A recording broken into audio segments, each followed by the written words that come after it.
if you're undergoing surgery. Okay, doctor, breast augmentations. I've got some statistics here. It's so popular, there were over 300,000 breast augmentations done in the US in 2008. And there even more in 2009? And even more in 2009. It's now the #1 cosmetic procedure done in the US. Even overtaking liposuction? Even overtaking liposuction. In spite of the recession? All true.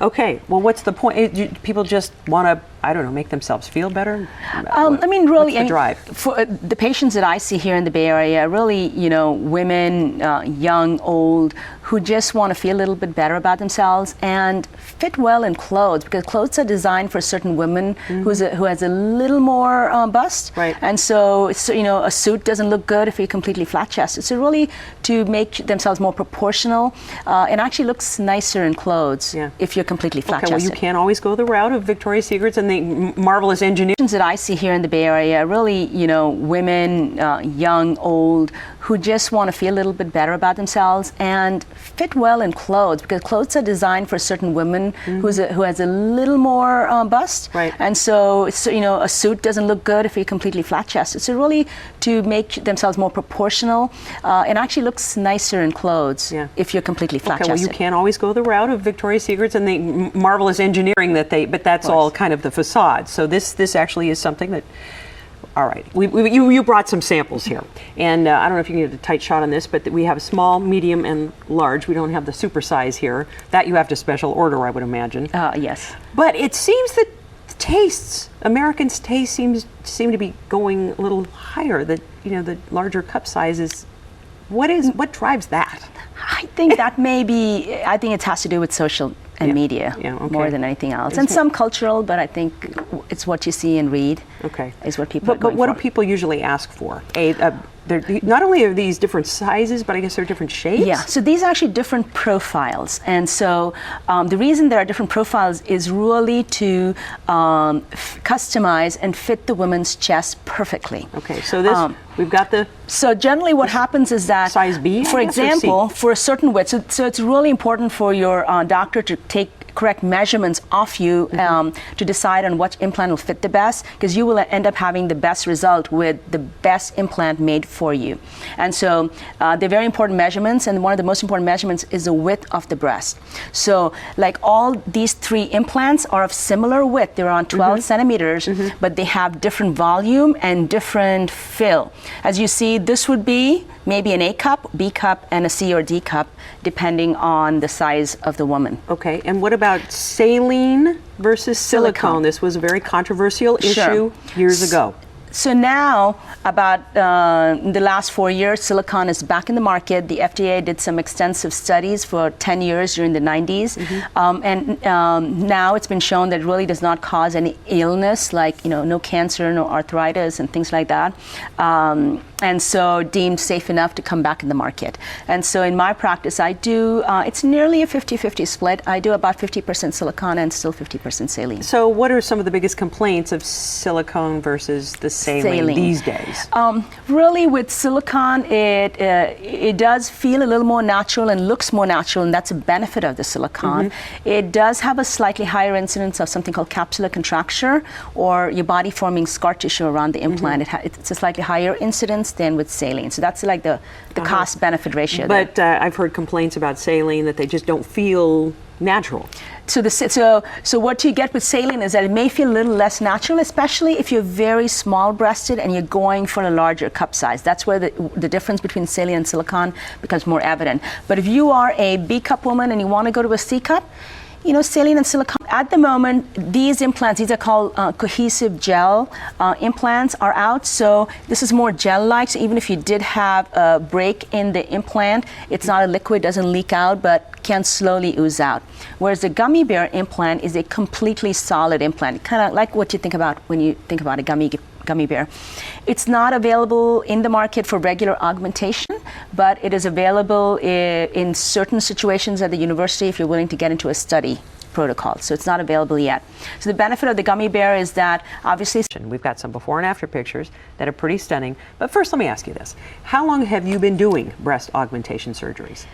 since 1995, so nearly 15 years. Okay, so you've seen a lot of changes in the types of breasts that are available. We were talking during the break about that they've really expanded the sizes and the profiles. Sure. So it's more custom fit, because one size does not fit all. That's exactly right. And a lot of times when you see a bad boob job, it's because it hasn't been customized to the patient. Because obviously we all come in different body shapes and sizes. Sure. And so these implants need to be made to fit the patient. You know, you say that, and we've all seen the supermarket tabloids where you see some of these people who should know better, that are celebrities, and you just go, that is so obvious. Doesn't fit your body. It's like a suit that doesn't fit. Exactly. So it really is a job of the plastic surgeon to make sure that they get a good fit for you, so it looks natural and meets your expectations. Okay, but for the plastic surgeon now you have more that are available. I mean, more than just small, medium, large. You know, different profiles, slightly different shapes, and so it really has to be done technically, scientifically, measuring the patient's frame, her tissue characteristics, her skin quality, and her measurements. All that you have to take into consideration, and along with what the patient also desires. So you can match all that and really come up with a perfect, mix for the patient. Okay, let's go ahead and look at some of those pictures we were talking about, so it gives folks an idea. Here's a pretty pronounced before and after, but she's not larger, really. What have you done here? So this young woman has had 2 children and then lost a lot of the fullness to her upper poles. And so with these implants, actually not very big, they're less than 300 cc's. These were silicone gel implants, and it's just to fill it up and make her feel like she did before having the children. Okay, so that just brought her back up to her original size before breastfeeding or childbirth. That's exactly right. And it's just to increase the volume. And again, you said this is silicone. So this was a silicone implant and placed behind the muscle, and her incisions were actually underneath her breast fold. Okay, let's go ahead and take a look at another picture here.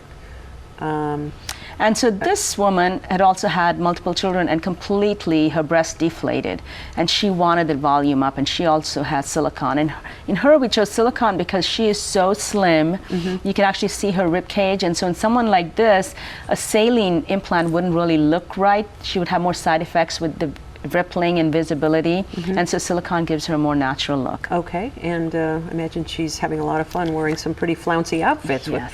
And this last picture so here. This last young lady, we actually chose a saline implant for her because we just went up a cup size or so, and these are not very large implants, but this saline actually looks and will look and feel very natural in her because she has some tissue with covering her breasts and good quality skin, and so the saline looks very good in her. Okay, so let me ask you just briefly, we're running out of time, but there are different techniques. One is under the muscle. You can either go under the muscle or go over the muscle, and there's a newer technique where you go what's called dual plane. You take advantage of both the under and the behind, and then for certain women they would be the perfect candidate for a dual plane technique. And we need to talk about this. It's very important to have the mammograms, and you have a baseline established first, right? Exactly. Because you want to be sure that you aren't missing anything. So it's mammograms generally recommend for women who've reached 40, because before that the breast is really too dense and you can't see very much.